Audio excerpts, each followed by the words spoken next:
Reinvention in the Round with Lemon Squeezy, a unique coaching experience.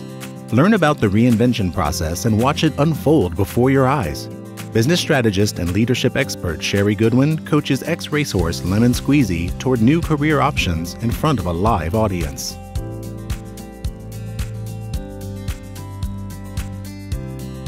Welcome to all of you guys to our very first Reinvention in the Round. Yay!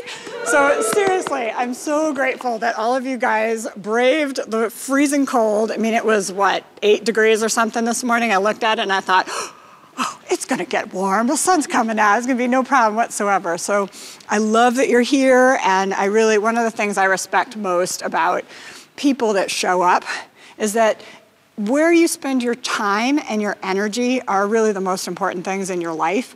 And you guys chose to be here together with me and Lemon Squeezy today. So thank you, really, truly thank you from the bottom of my heart.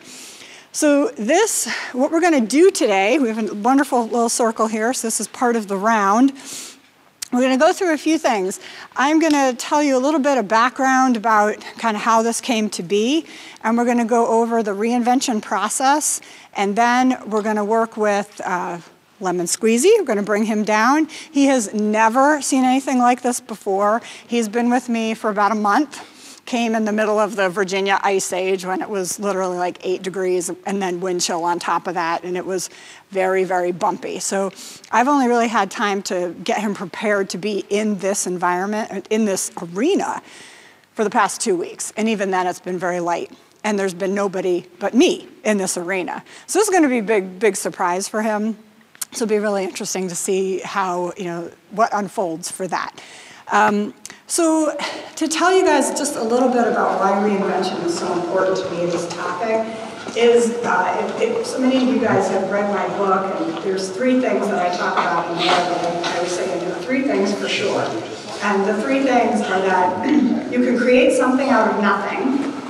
That's the first thing. Create something out of nothing. Somebody create something out of nothing? Okay. You can thrive doing what you love. That took me a while to really understand that and embrace that and accept that possibility. I used to think that you could do what you love and be really poor and eat rice and beans, and I've done that. Or you could be wealthy and do what you don't really love, but you can make a lot of money. What I found is you can actually thrive doing what you love. There's a both and are fabulous, so we'll open that possibility. And then the third thing I know for sure is that at any moment, you can always be right now, you're different than you just were 2 seconds ago. You might be a little colder, or a little bit more attentive, or a little more sniffly, or whatever it is. But at any point, you have the power to reinvent yourself. It's really about controlling your own destiny. Control your own destiny, or someone else will. So what do you need to be empowered to create what you most desire? So that's a big thing. So when I think about reinvention can look like a lot of different things. When I was a little kid, we moved a lot. And that was incredibly traumatic. I was always so jealous of the kids that grew up in the same area, had the same friends, went to the same school. I never had that. So when I was we moved when I was in 1st grade, partway through 3rd grade, after 6th grade, and midway through 8th grade. Yeah, right. So the phases, horrible. Adolescent, the time when you're trying to figure out what your identity is and who you are and your circle of friends. So every single time, I had to reinvent. It didn't matter who I was at that school that I had just left. I was a new kid that nobody knew. And nobody knew what my gifts, my talents, they didn't even want to like me in many cases. So that was really rough. But I'm over it. 51, it's okay now. But the point is, there's a reinvention opportunity. So as I was growing up, I found that I could adapt to a lot of different situations because I had to. It's like that Darwinian thing, survival of the fittest, adapt or die. So I was sharing kind of a little bit about this adaptability to change. So I have a master's degree in biology, and I love environmental science, ecology, biology, and all of that. And kind of the Darwinian evolution was all about adaptation and adjusting to your environment and building more skills. And now what I'm finding, I just read this week, all about adaptability quotient. I think that's what they're calling it. So there's IQ, there's EQ, which is emotional intelligence, emotional quotient, and now there's a term that they're calling AQ. Somebody's trying to read new stuff and learn different things, and that's adaptability. And what they're finding is that the AQ is actually one of the most important skills going forward in this type of world that we're living in now, with this fast pace, all the social media, all these different things going on. So reinvention is all about how quick, what's your AQ, right? Your adaptability quotient. The thing that I have pause with is there's the adaptability quotient. That's a response to environment, right?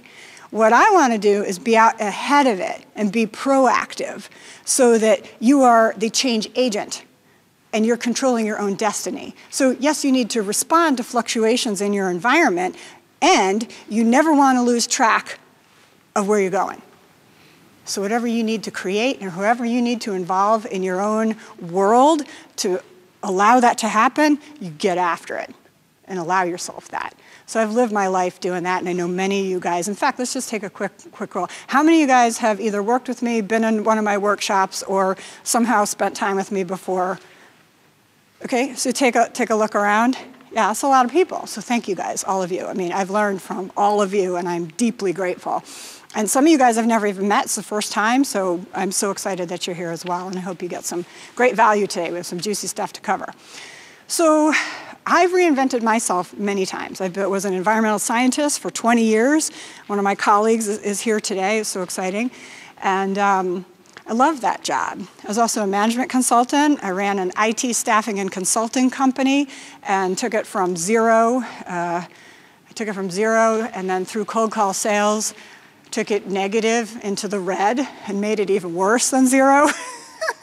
And finally was able to reinvent myself in that space in order to get it to 2.1 million by the end of that first year. But boy, there was a lot of jumping back and forth and figuring out who I was, how am I showing up, and who do I need to be to move this forward in a successful way.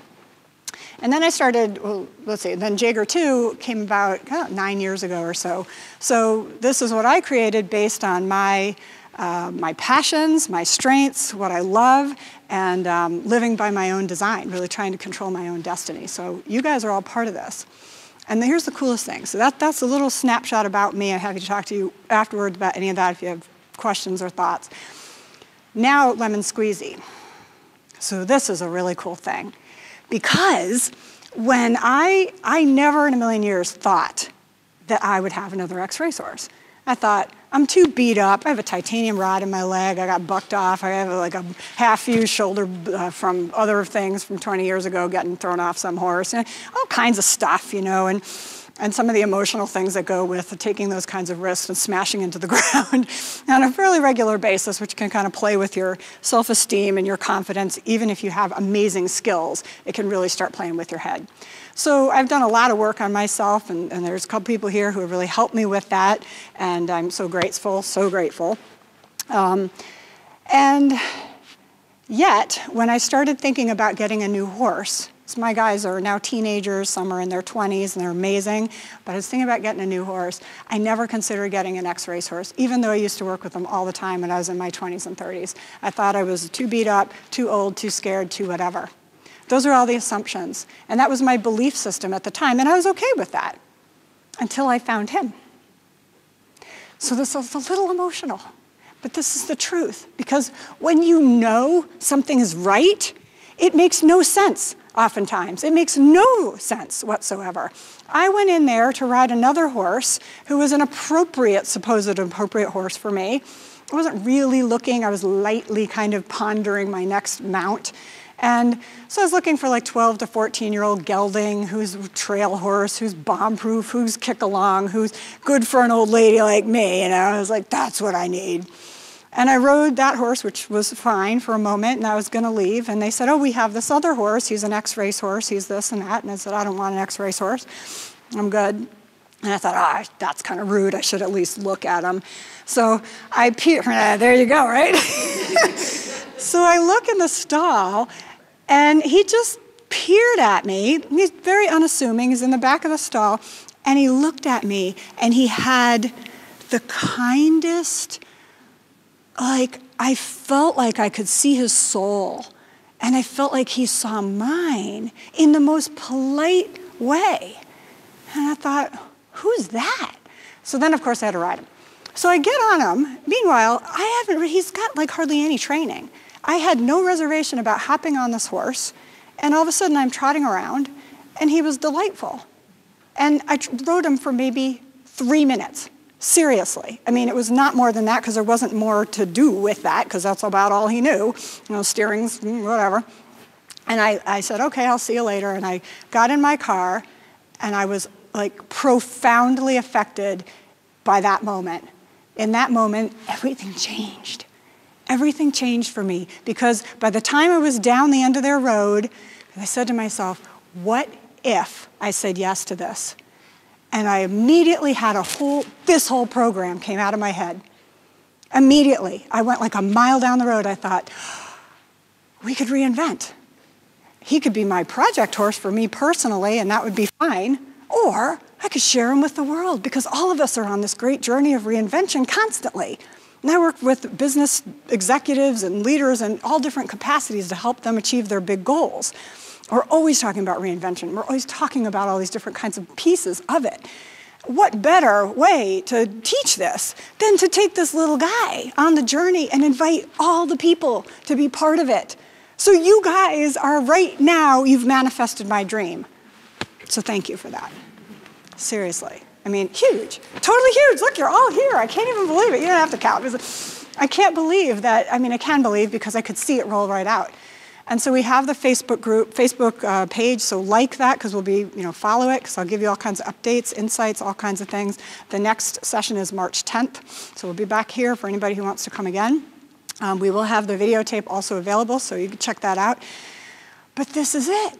This is it. I have no idea what's going to unfold today. I have no idea how he's going to behave. I know this is all new for him. It's new for me, and it's new for you guys. So we're going to co-create this whole thing.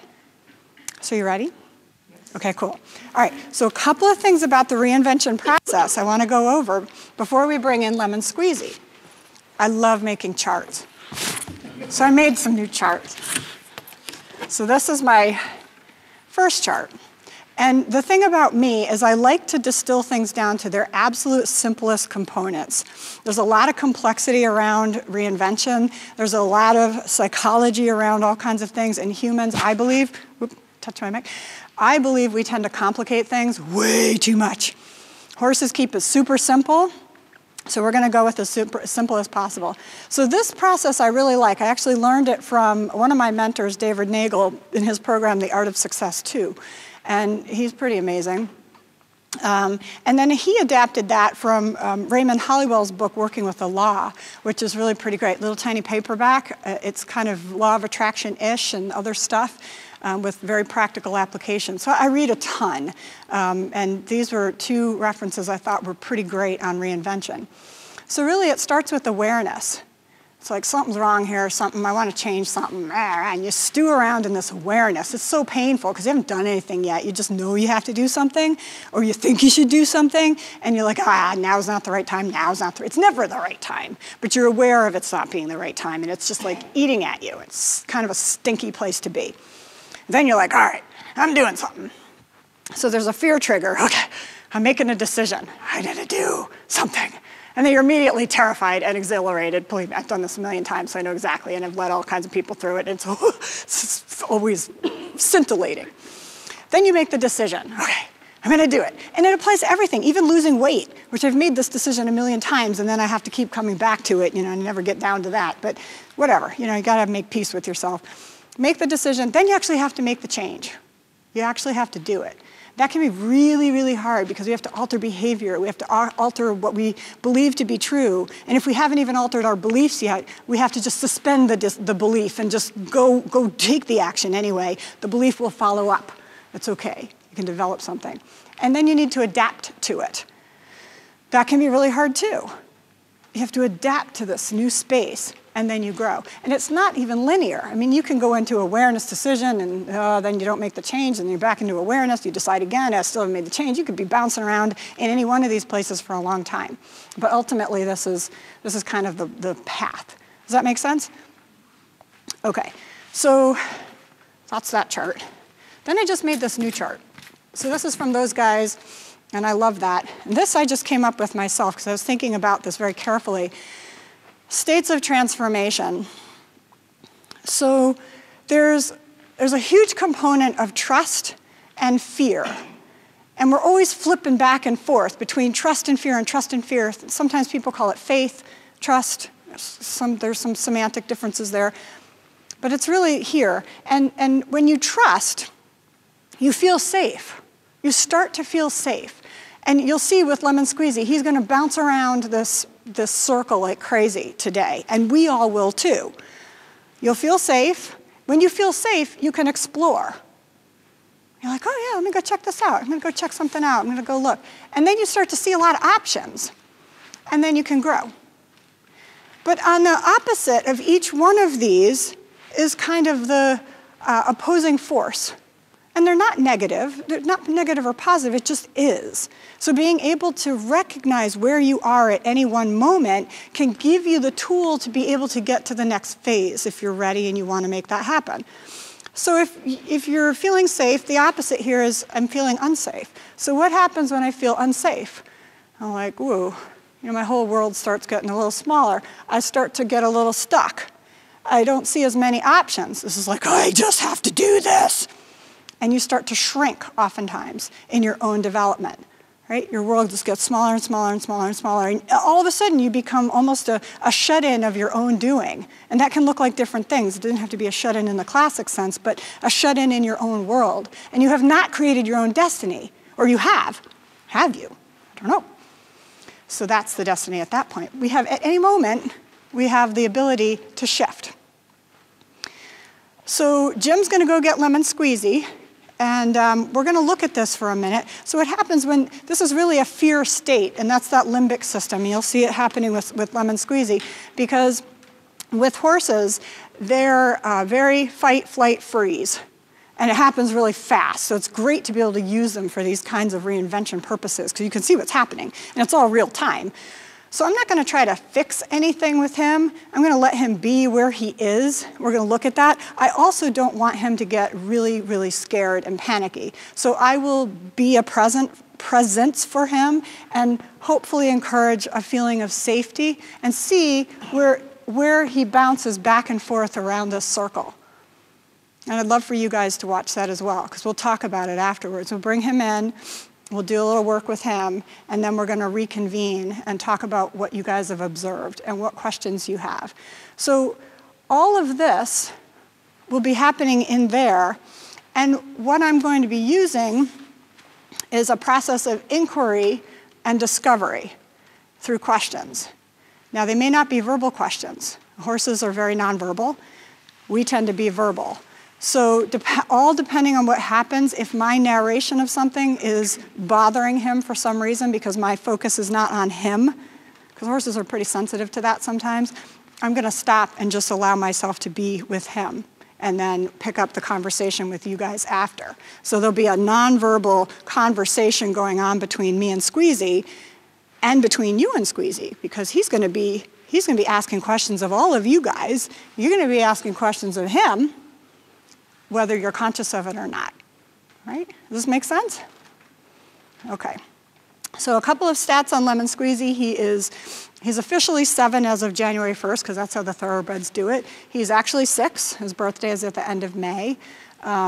He's bay. I don't even know, I should know. I think he was born in West Virginia, but it could be Kentucky, so I probably should look at his papers. You can see what's important to me. I really don't care. I almost don't care. No disrespect to whoever bred him. He's amazing. But he's a good little guy, and I've enjoyed getting to know him just a little bit. I will say I did get on him maybe after the first week that I started working with him, because I had ridden him. I mean, someone is here who actually watched me ride him when I went back the second time to see how good he was, and that's fine. But what also happens is when you're in a new space, sometimes you forget everything that you've ever learned before. It's like all of a sudden everything's new. And I've had that happen to me too, you know, and nobody knows what my strengths are. I've even forgotten what my strengths are. I don't know, I was confident before, but whoa, who was I back then? I can't do that now. You know, I can't do that here. Different environment, different people. You know, there's all kinds of stuff. So he came in here, I got on him, and I was out of control at the walk, I'm proud to tell you. Out of control at the walk. And what I mean by that is I have a certain feel that I want in a horse. I don't like to just ride them. I like to actually have a connection and a communication. I had none of that. It was lovely, but I mean, he was basically going anywhere he wanted and I couldn't really turn or stop. So there's some holes in this environment, even though I walk, trot, and cantered him at the other place, right? Here, we don't know how to do that yet together in this environment. We'll work on it, it's totally fine. So my biggest thing with him is building the trust, building the relationship so that he knows in this environment what's expected of him. So for reinvention, when you get a new job, or you have a new job cast upon you. So I work with a lot of different people who are, their company's been acquired, and all of a sudden they're part of a new organization. They didn't necessarily opt in for that, or say you had to get a job and you just did it because you have to. It's kind of the same situation as Lemon Squeezy's in, or even when I was a little kid and we moved around a lot. That was not my choice. In fact, I was quite angry about that for many years until I went to some therapy and I got over it. And thank God, it was a lot of stuff to carry around. But I'm fine now. My parents did the best that they could, and they did awesome. So I'm grateful to them.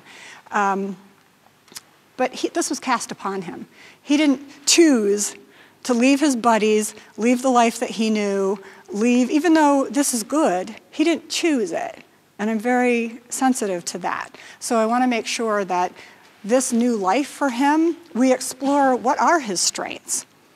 So a lot of you guys, if you don't know what your strengths are, Strength Finders is a great little assessment tool. So you can kind of look around. Lemon Squeezy's going to start to make his way in. Just be a little mindful. He's like, he's starting to come through the door. There he is. Oh my goodness, there's a lot of different people here. Maybe I'll just leave. So this is Lemon Squeezy. Yeah, good job, you guys.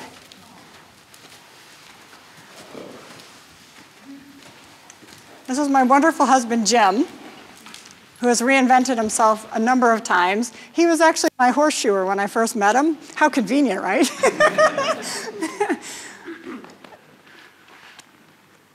So look at that. What are the questions that he's asking right now? Yeah, it's not too bad. That's better than Noble. Noble's been with me since he was born. Hi, buddy. He's like, see, so the great thing, all right, so I should tell you a little bit about, for those of you who don't know about horses, thanks, honey, I'll just let you hold them just for a sec. And you can, if you want, you can walk them around a little bit over there, okay. Whatever you want, or let them have some poise here. So a couple things about horses, because this obviously is a horse. What do you make of his energy right now? What are you guys noticing? Inquisitive. Curious. Yep.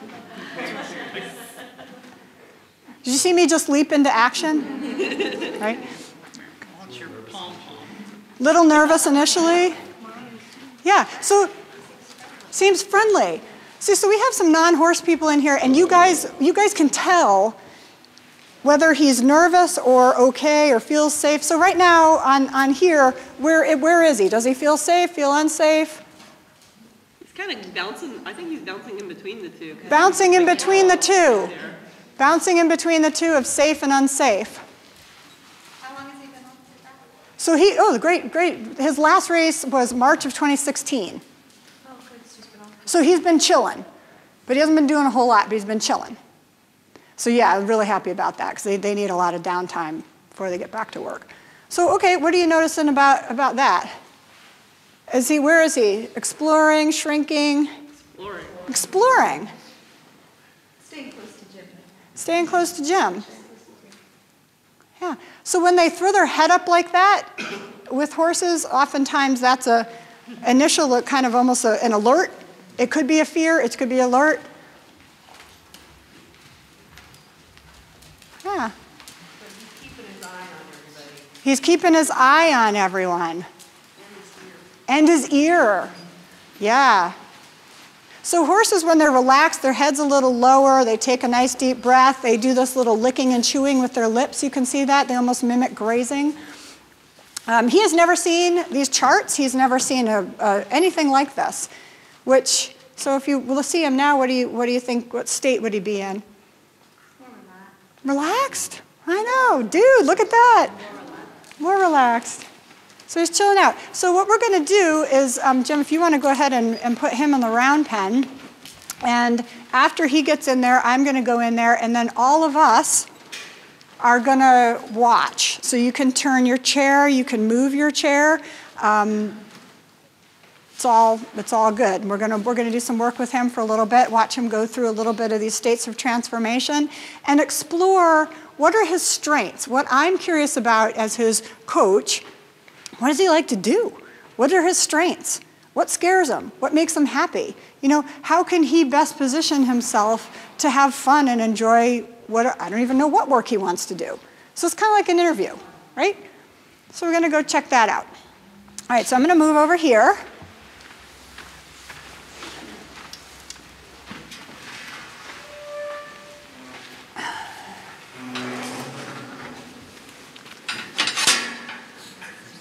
Okay. So why don't you let him go, honey? Unhook. Yeah. Yep. Yep, just unclip. Or actually, just take the whole halter off. Yep. Okay, go ahead and unclip then. Whatever you want to do.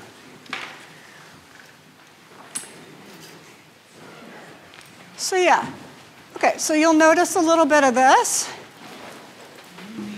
Yep.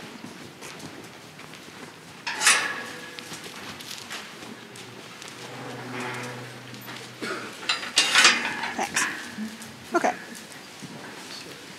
So what are you guys noticing right now? He's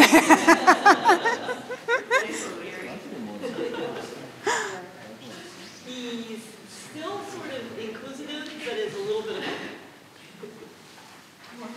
He was more comfortable when he was controlling. He was more comfortable when we were controlling, when Jim was controlling him, yeah. Yeah, so we're just noticing right now. We're learning about each other. He's learning about you guys. Okay, finally just saw me. He hadn't even seen me, right? We got a little bit of snort going on. So it's pretty cold outside, and he loves to roll too, so the blanket is a little bit of a disaster, so I apologize for being a little muddy, but this is a kind of au naturel. So the big thing here, does he feel safe? Yeah? How do you know? Not trying to run away. His head's low. He's very curious. Very curious.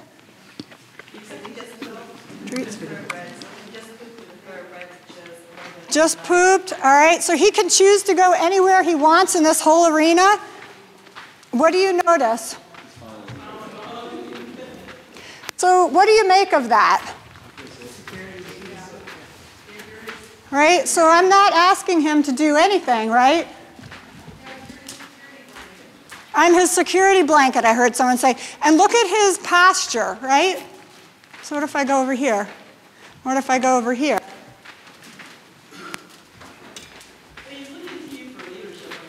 He's looking to me for leadership. So if this was one of your staff people, what would you think he would need?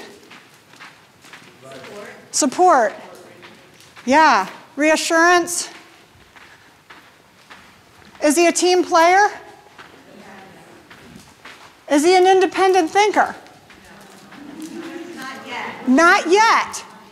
I love that. So there's a growth mindset. I mean, yes, not right at this moment, but there's a lot of potential here, right?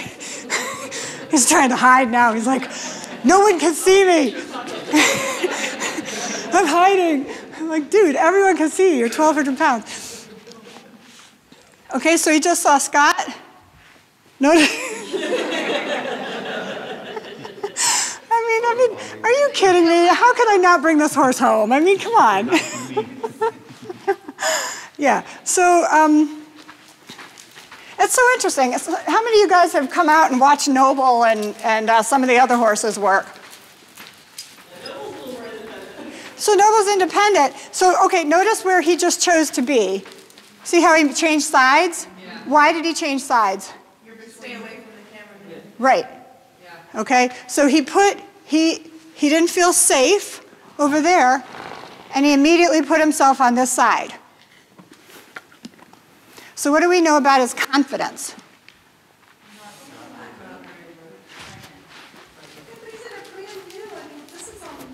That's all new.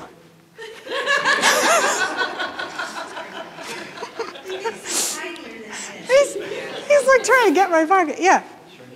So what we're going to do is I'm going to take his blanket off so we can see. Yeah, that's your poop, buddy.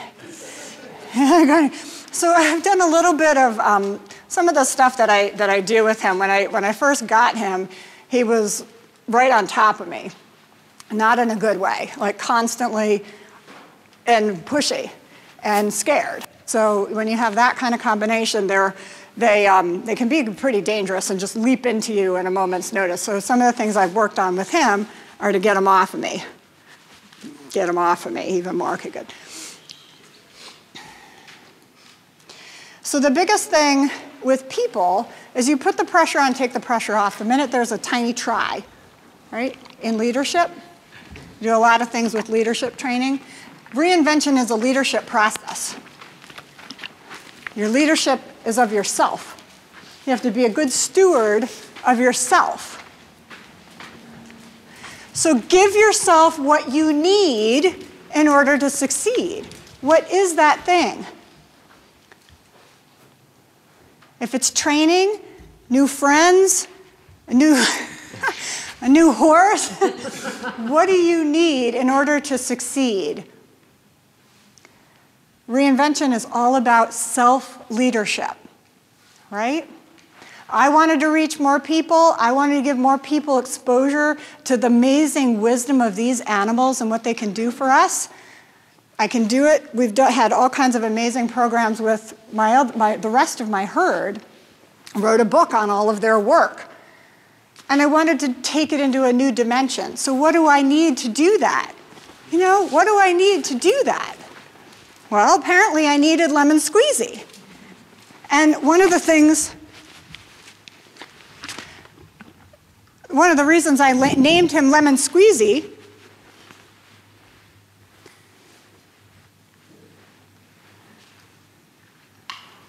hold on. Thank you. One of the reasons I named him Lemon Squeezy is his registered name is Lemon K. And I always, my whole entire life, I would say, it's easy peasy lemon squeezy. How can you take a tiny little baby step that's easy peasy lemon squeezy? So when Jim said, oh, this is, Lemon K, I said, yeah, it's easy peasy lemon squeezy. And he says, you need to call him Lemon Squeezy. And I said, I can't have a horse named Lemon Squeezy. He's like, sure you can. And so seriously, the first time, it just makes me smile. Just the sound of the name makes me smile. It brings me joy. And it's him. And I thought, so the first time, so the day I brought him home, I had to make an appointment for the vet because he had to have everything done, teeth and this and that and everything. And so I called the vet up and I said, oh, this is Shari, I want to make an appointment. I have a new horse. Oh, okay, so what's your new horse's name? Lemon Squeezy. I was like so embarrassed, but I mean, it so fits him. So, all right, so we're going to take a blanket off and just see kind of where we are with stuff. Okay. So what are you noticing now about where he is in his states of transformation?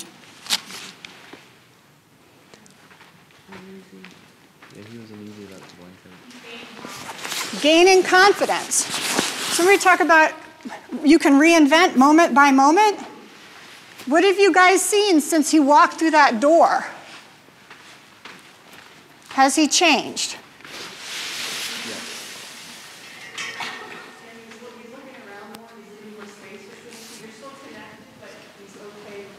He's okay with the space.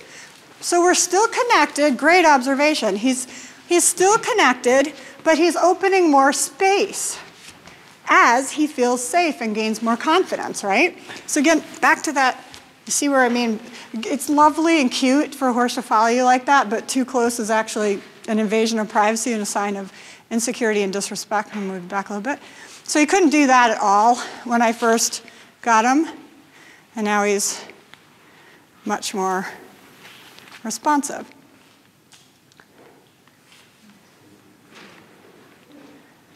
So what do you make of big release? Big release. Why is there a big release? He's accepting where he is. He conquered the scary noise. He conquered the scary noise. And look, exploring. Right? So now he's creating new options for himself. Like maybe the possibility of rolling. I mean, look at the sand. That's pretty enticing. But you don't even see it as an opportunity to roll if you don't feel safe. Right? And he's checking in. He's checking in. So let's just see. So this will look a little bit more like horse training. All right. One of the things that he didn't do at all when I first started working with him is I couldn't get anywhere near his right side. That side that he just beautifully yielded to me in front of all of you guys. Couldn't get anywhere near it because the right side's super vulnerable. So the question there is, what are you protecting? He'd give me a little bit of left eye. He wouldn't look at me with both eyes. Wouldn't look at me out of the right eye, only left eye. And then he'd throw the left side to me all the time. So when I think about that, so I'm looking at things on different levels, right? Obviously we have a horse here, we have some amazing horse trainers here, and we have amazing business people here, and amazing all of you guys. So I'm kind of looking at different levels. From a horse training perspective, there's a lack of trust. You got to build that up, a little bit of lack of training, all of that. When you look at it from a business perspective, what are you guarding? What are you guarding? What are you protecting? Where are you feeling so vulnerable you won't let anybody in? And you're going to just keep pivoting around. They can see this. They better not see this. This is bad over here, or this is my private whatever. All right? And that's all good, but being aware of that, because this side, for him, that's his growth edge, right? And he let me in. You just saw it. So let's see where we are on the other side. Now, he's not paying attention, and that's okay. So we'll see what we got here. It's a little harder for him. Good. So when they disengage the hindquarters like that, that's a really important thing in horses because their other power comes from behind. They flee, they run, right? So when they're giving you, basically what he's doing is he's giving me control of his hindquarters, saying, here, I yield to you, take me. That's a pretty beautiful and generous move. So then when we think about it in a professional context, do you allow yourself that kind of trust and maneuverability at work to be able to go wherever you want? Step here, step there. Step, sure, let's do this. Let's yield. Let's go. Let's see where it is. Or are you holding somewhere? So just some things to notice. So I'm going to actually send him out, if I can get him off me. And we're going to ask for a little bit. Yeah, good.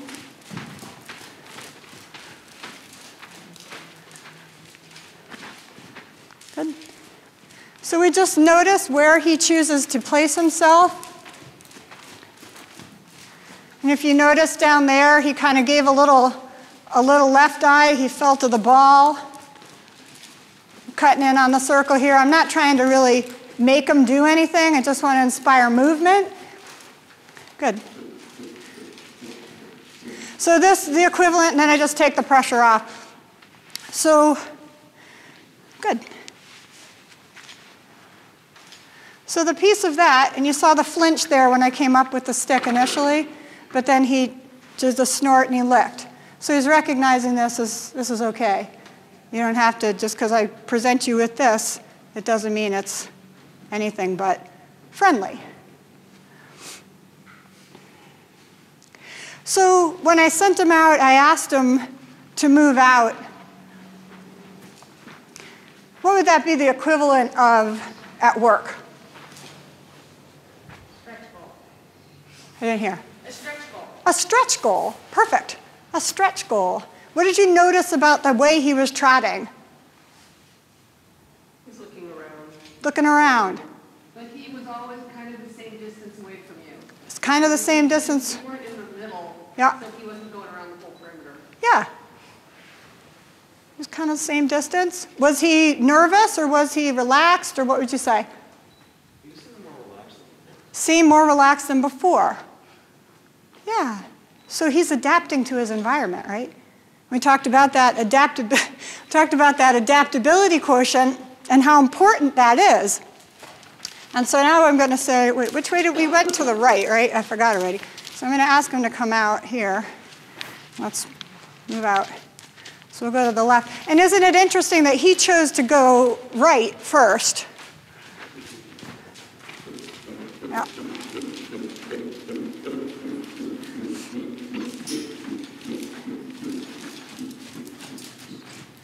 Yeah.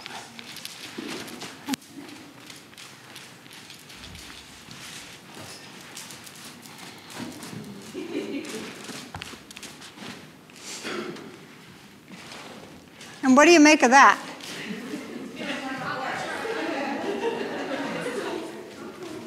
String on his halter.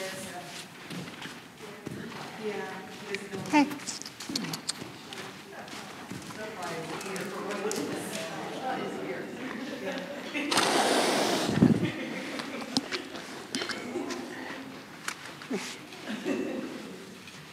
I've never seen that before. That was very bizarre. Okay then, so where were we? He wants to do Walter, Shari. Yeah, really, goodness. That was really interesting. Yeah, it was up by his ear. I'm surprised that he didn't sort of freak out a little more, but he communicated very clearly, I need help, I need help. Help me, come on in. Wasn't that interesting? Reaching Yeah. out to you like I guess a subordinate would a supervisor to say, I need some help. Yeah, I need some help. And so he was asking, what a great observation. And he was asking in a way that I was kind of pondering the situation and assessing it like, is he going to roll? Is he having a seizure? Is something really wrong here? Or something's tickling his ear? So, in that situation, you could go to the worst case scenario pretty quick and panic. But I kind of was like, I didn't feel that he was in a panic. All right, so here's what we'll do in here. All right, so that's pretty clear. Isn't that interesting? He's communicating that, yes, he needs a new halter. He actually has a really nice halter, but this one has some added benefits. Okay, so now what do you notice about like this kind of stuff,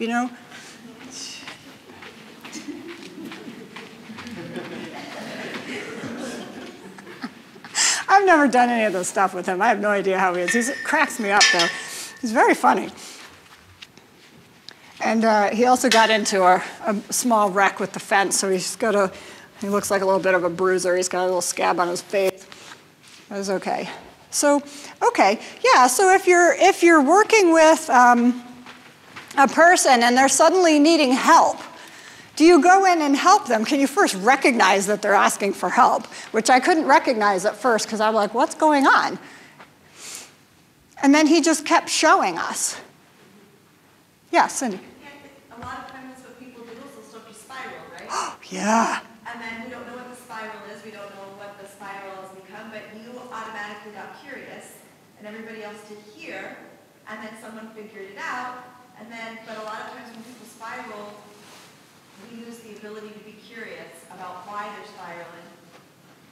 Thank you. I mean, it's such a great point. So she's talking about spiraling and how people can start to spiral. And if you don't get curious about the spiraling and help, it can get much, much worse. The other thing is, yeah. Sometimes when we see that, we think it has something to do with the person, not Yes. the environment. Yes. And so in this case, we weren't sure, right? Yeah. And it turns out it really had very little to do with what was going on for him as a being. It had to do something in his environment that was triggering it. You guys are all so smart. You know, this is why I love doing this stuff, because I get to learn. So this is, what a great, and it wasn't about him.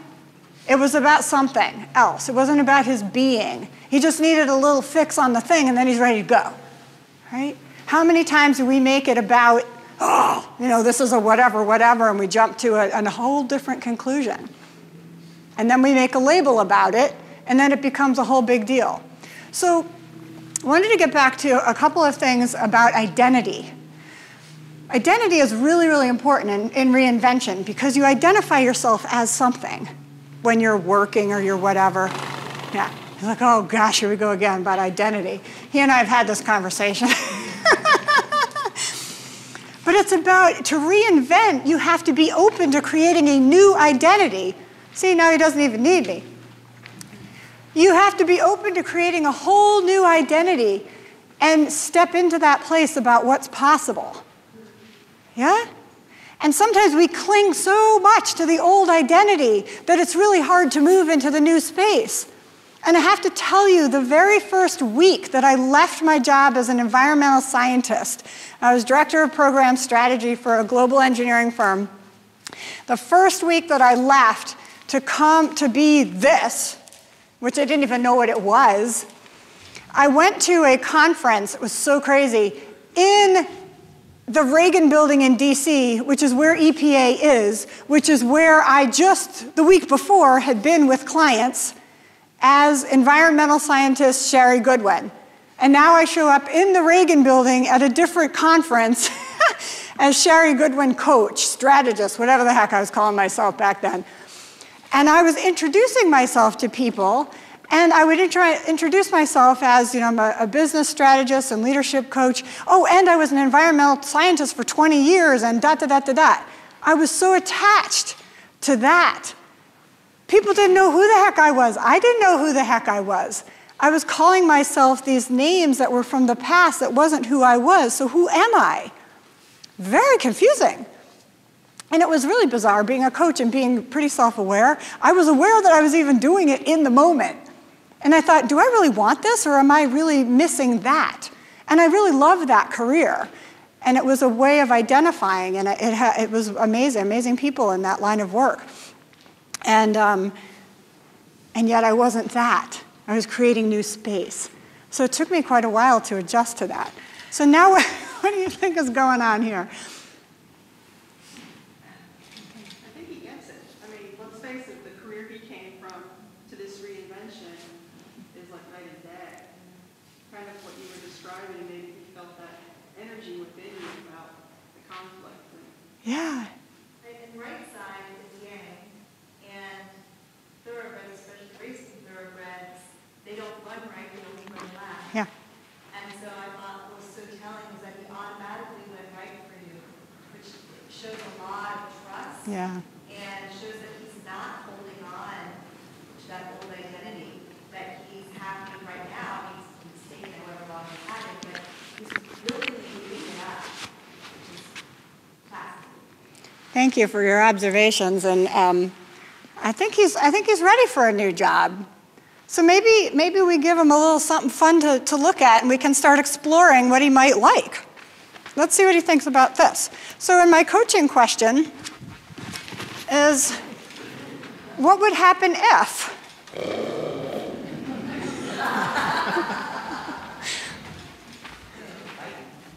What would happen if we played with this?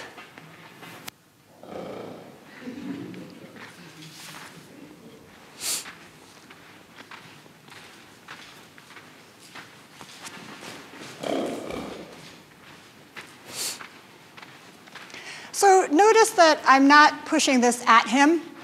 That's very intentional, okay? Because this is not about him. This is about kind of playing with something in the environment.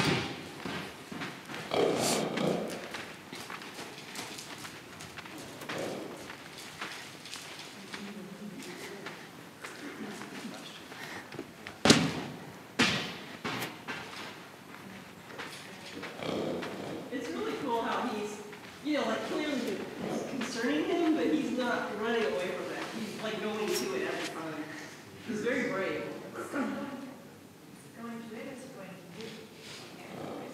Is he going to it or is he going to me, is your question? I thought he went towards it. I thought he went towards it when you kicked it one time. I think it could be both, huh? Yeah. So in the exploration phase, we want to be careful about the either or, because it can be both, right? And when we start looking at both, you have a whole bunch more options.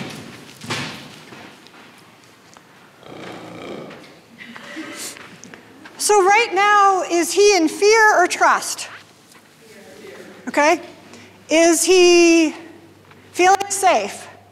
He's suspicious. He's suspicious? Like you said, I think he can be in both places. Yeah, you can be in both places. So when you're in reinvention, you can be in both places. And so you have these seemingly opposing forces, right? Of fear, of shrinking, of growing, that shift moment to moment, and they can happen at the same time. It's all part of the reinvention process.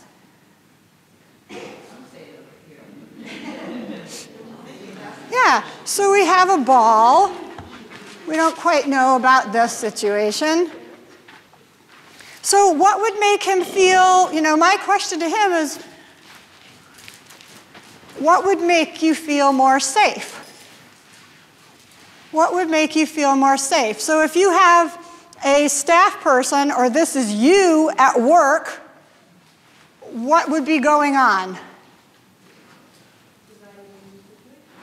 Yeah, evaluating the situation.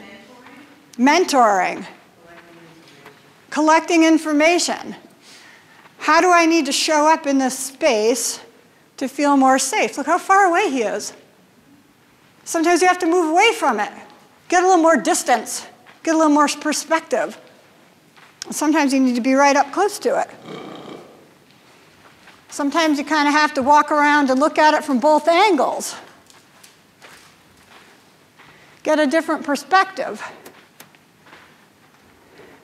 Show them that the new isn't that scary. Yeah. The new is not that scary. So what's going on for him right now? I think he's just made the realization that when you're near the ball, it can move. But when you're away from the ball, it's static. Ooh, huge. So when I'm away from the ball, it's static, and when I'm near the ball, it can move. So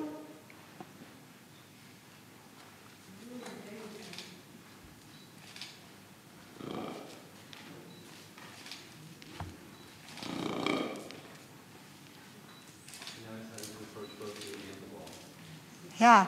He's also keeping you more on his left side. Keeping me more on his left side. It's all about noticing. How can I make him feel more safe? What does he need to feel more safe?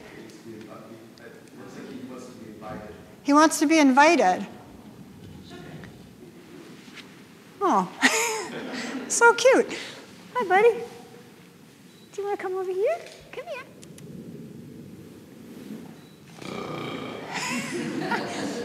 So there's the right eye, right? Coming closer with the right eye, right side. How many of you guys have never heard a horse snort like that before? He's really vocal. It's pretty funny. Okay, so he's been looking at things from all different angles now. What happened if we come here?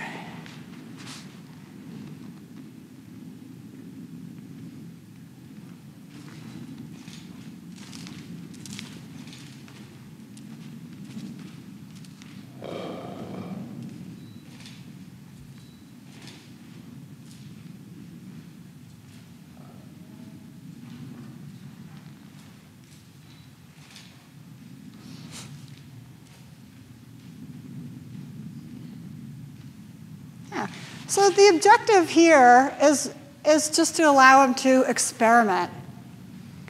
And when you experiment in reinvention, it can look just like this. And you don't have to conquer anything. You just explore.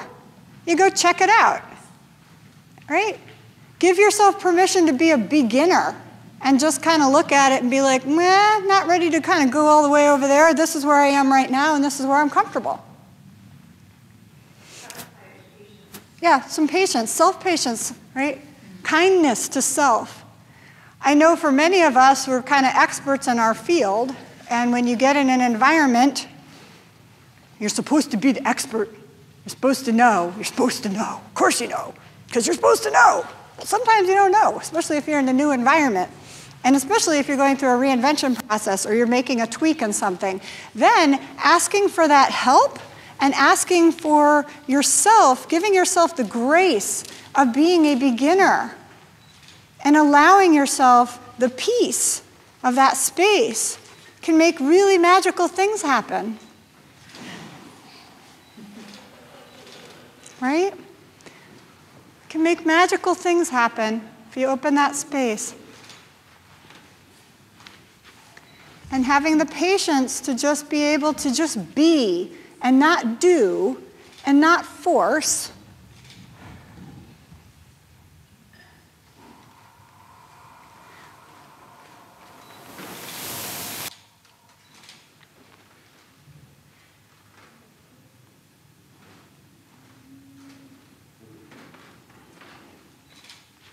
Pretty awesome, huh? Pretty awesome. So it takes a lot of patience. A lot of patience. Yeah. So good. So I think that was pretty awesome, Lemon Squeezy, for the first session. And actually, honestly, this is the longest he's ever been in here. He's never seen the ball. He's seen the ball one time. This is the second time he has worked at Liberty with me, meaning without a rope. Second time ever. And we actually only put this back together yesterday. So, because normally I keep it open so I can ride. And this is all new, all new. And really, I brought him home December 29th, but that was, the Virginia Ice Age. And then we were in that for a week. And then we were, and he was adjusting. And then I had class. I was in this program that just finished, so I wasn't even here. So really, it's just been the past 2 weeks. So notice that. What do you make of that? Relief, right? Licks his chops, yeah. Oh, we're missing something, buddy. Yeah. Yeah. Oh, such a great point. Yes, the energy. It's a huge group. Well, you guys are all amazing, and that's a great point. In fact, we're going to, hold on one second, honey. We're going to take a picture with him as long as he's okay with that, if you guys are all right with that. Because the energy that you guys held in this space was so beautiful and so neutral and supportive that he was able to have this kind of transformation and feel safe. And that's beautiful. So I really thank all of you guys because it's a herd. It's a herd. And the herd was here for him and for me, and I'm so grateful for that, and allowed him this possibility to just explore a whole new option for his life. And I don't know what we'll end up totally doing together. We're going to do these sessions as he grows, and we'll introduce some poles and some other things, and the riding piece. There's a whole humongous future together, and I don't know what it holds, but we're going to explore and just have fun. So what I'm going to do, I'm going to bring him out, and I want to, if anybody would like to be in the group picture and commemorate this very first session, I would love that. So I'm thinking if we can maybe go in that corner, and I'm going to go on, if you guys can go in that corner, and I'll bring him over on one end as long as he's feeling comfortable, which he sounds like he is. Excellent. Great, thanks, honey. Thank you, guys. All right, so we're gonna take some last-minute questions here before we wrap up. So let's talk for a few minutes. What did we discover? What did we discover during that session with Squeezy?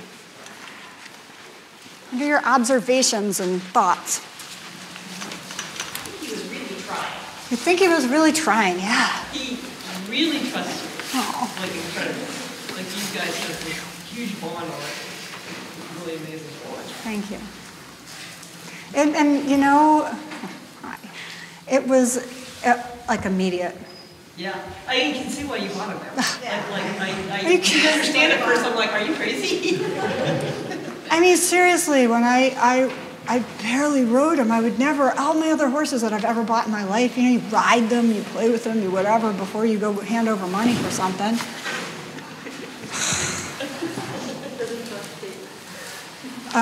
Okay, so what else did we discover in that about reinvention, or about yourself, about people, about whatever?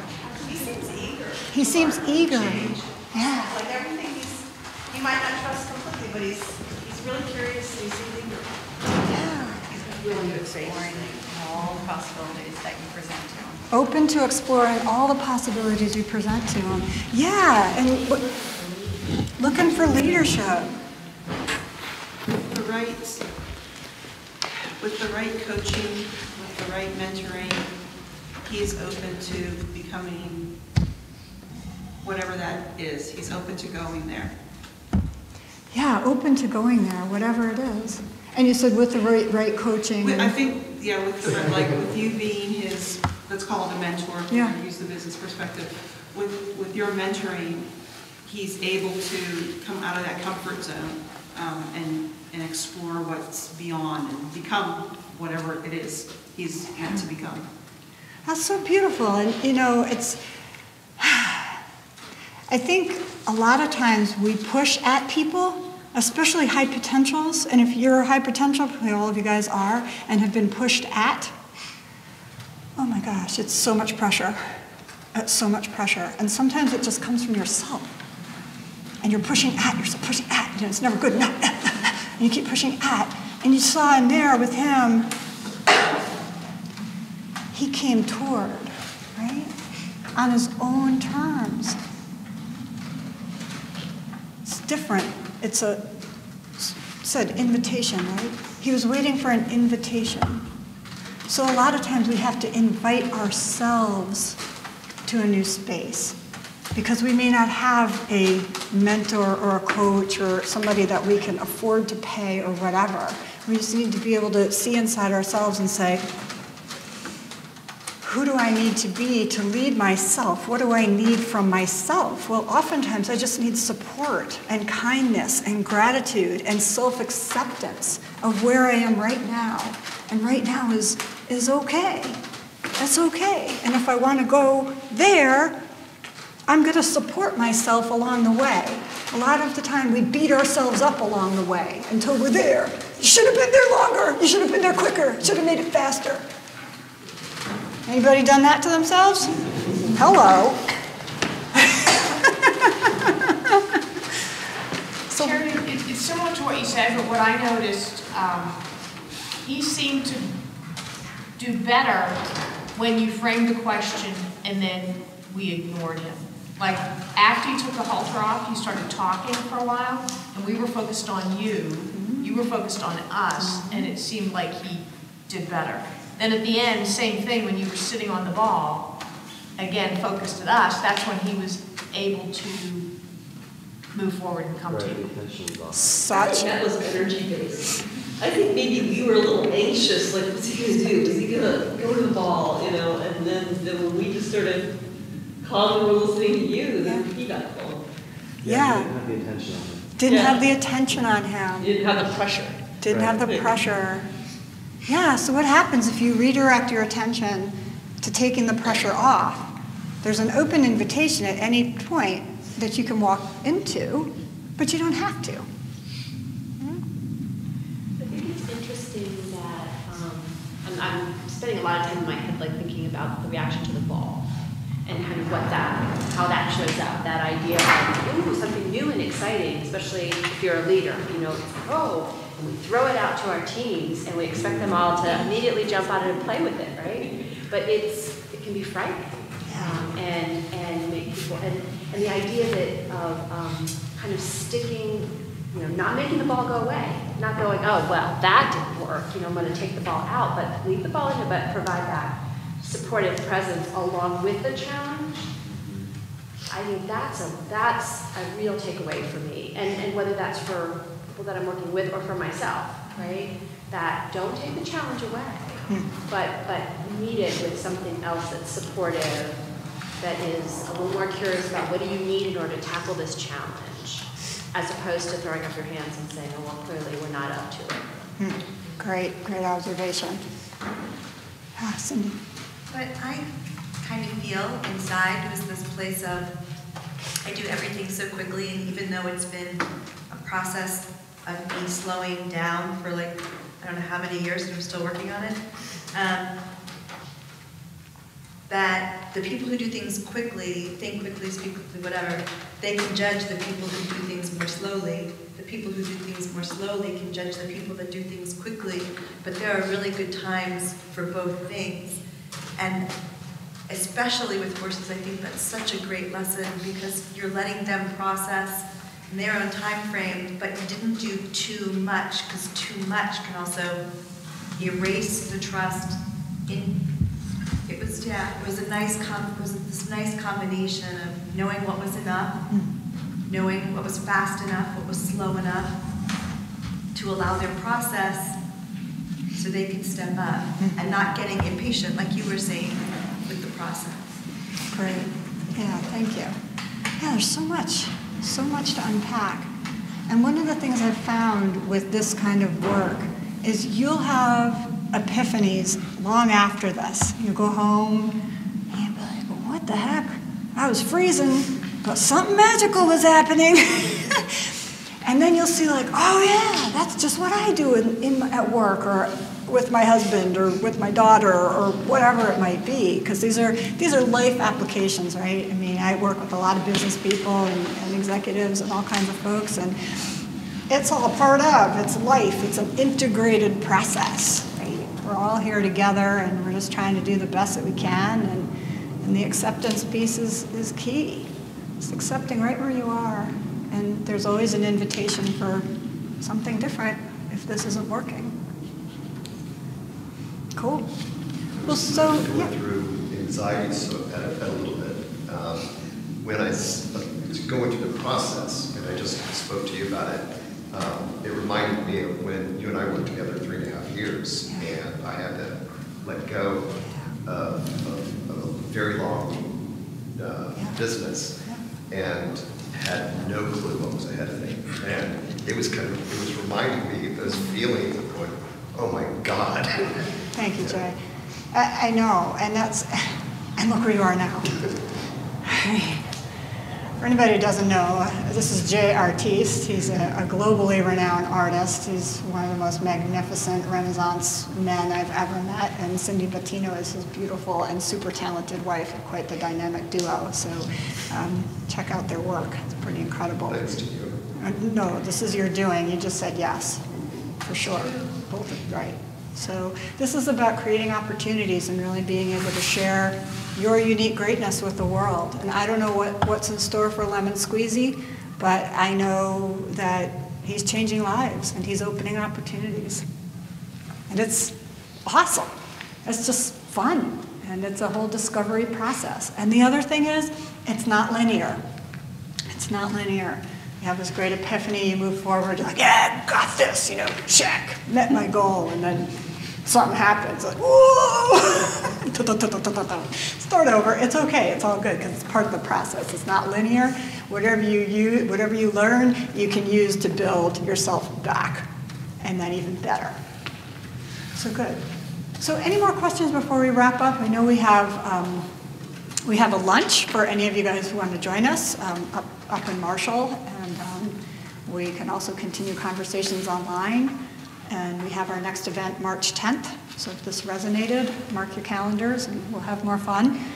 And I'd love to see you guys. I have a question. Yeah, Squeezy, so you could do it with the other horses. So Squeezy, I saw on Facebook there were a couple little. yeah, we've had a really rough time actually. He's in a pasture by himself, shares a fence line with the two geldings, and he can see the mares right across the field. So he's part of the herd, but he's not physically in with the herd, although they can grab faces over the fence line and all of that. The issue is, I don't think really him, I think it's Fresco. And Fresco is my senior leader. He's been with me since before he was born. All of my horses I have a massive history with, and they're so part of my soul. And he feels incredibly challenged by Squeezy. And he's also has some major issues. Fresco does. And so I'm protecting Fresco basically by not putting Squeezy in with him just yet, because Fresco tries to kill him. And even if he does, and I don't mean that it's just not the right time. There's a massive dominance thing going on there that they will work out, and horses can be horses and they'll work that out. The problem is that Fresco's not really sound. He's had Lyme disease a bunch of times. He's got a lot of issues, and for him to be in a stressful situation where he's got to get after a young guy who's fast and can just get, caught, it's a lot of pressure and stress. So I'm working through that slowly. I had to dial that back a little bit. We made a couple of management decisions that were not good right in the beginning, so I needed to give him a little more time. How about your dogs? Have they met? Yeah, dogs are great. Oh yeah, dogs. We have 3 rescue dogs. I mean, they're in the house. They're all over. Squeezy's great with dogs. He's pretty. The cows, he's not so sure about the cows. The cows are a whole new beast. So sometimes we can't get by that window, because now the cows, mind you, are way over in the field across the creek at the neighbor's house.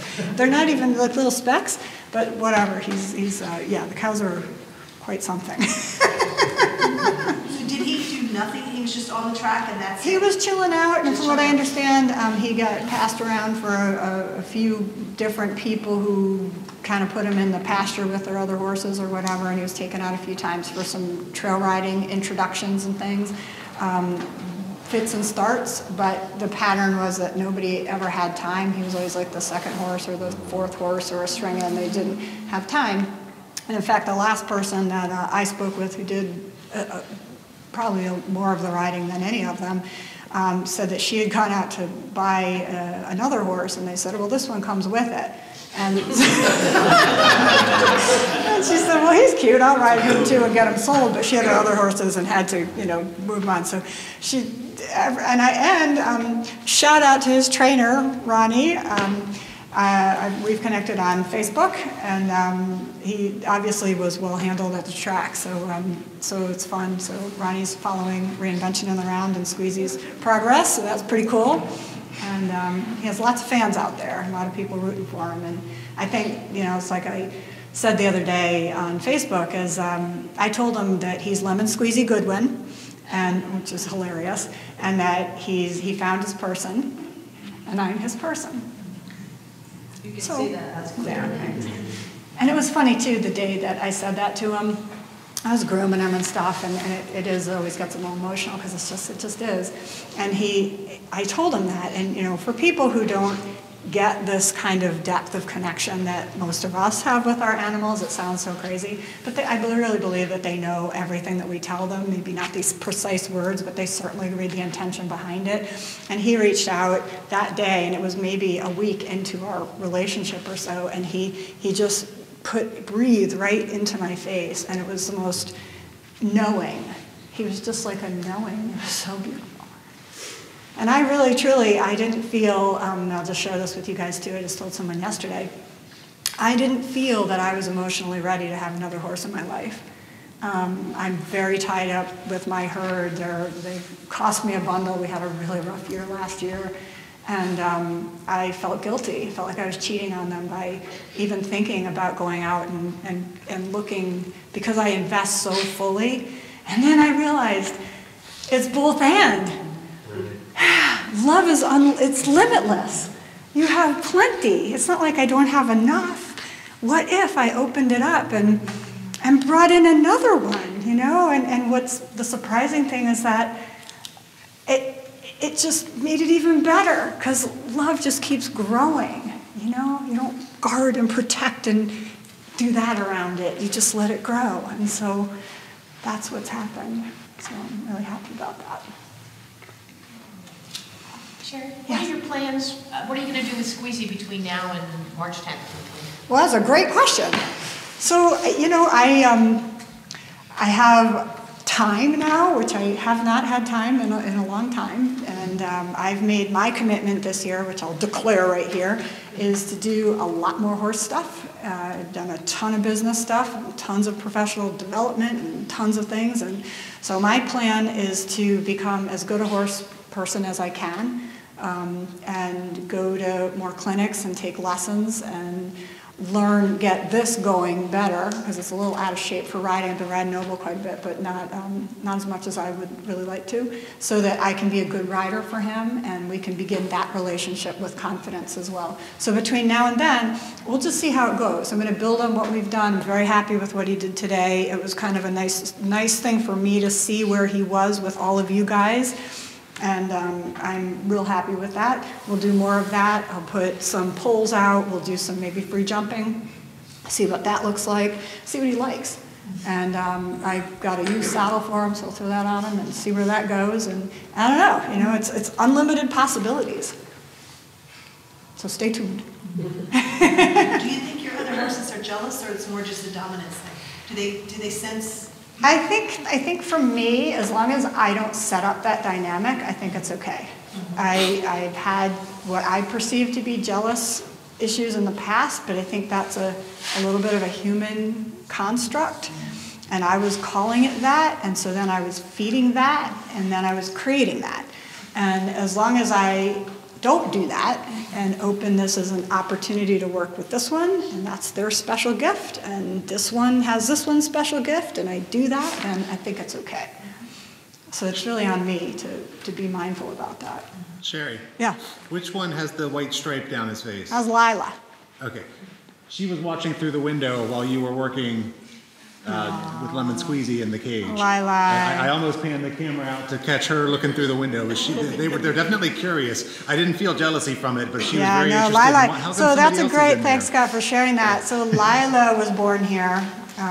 She is, for anybody, a lot of you guys have worked with Lila, she is like the most soulful, caring, supportive, beautiful, kind, loving soul. She's like a mother soul.